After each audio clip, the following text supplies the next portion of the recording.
లూకా సువార్త 4వ అధ్యాయము 5-7 వచనాల్లో మనం చదువుతూ ఉన్నాం. అంతటా సైతాను యేసును పైకి తీసుకొని పోయి రెప్పపాటు కాలంలో ప్రపంచములోని రాజ్యములను అన్నింటినీ చూపి, ఈ రాజ్యముల సర్వాధికారమును వాని వైభవములనెల్ల నీకు ఇచ్చెదను. అట్టి అధికారము నాకు కలదు. నేను కోరిన వానికి వాటిని ఇయ్యగలను. కనుక నీవు నన్ను ఆరాధించినచో ఇది అంతయు నీ సొత్తు అగును అని రెండవసారి సాతాను యేసు ప్రభువును శోధించటం మనం చదువుతున్నాం.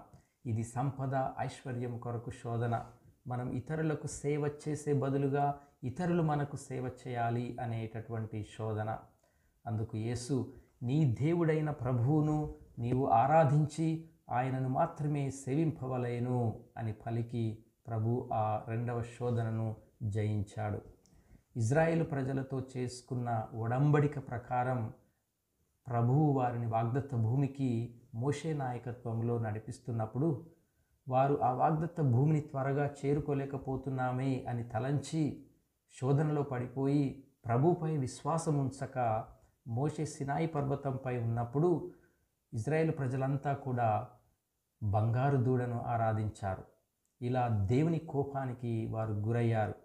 యేసునకు ఇలాంటి సందర్భమే ఎదురైనప్పుడు తను ఏమీ ఆలోచించక, ఈ లోక రాజ్యానికి, సంపదకు, అధికారానికి ఆశపడక, సాతానును ఆరాధించకుండా కేవలము తండ్రి అయిన దేవునిని మాత్రమే పూర్ణ మనసుతో ఆరాధించాలి అని ప్రభు తెలియజేసి ఉన్నారు.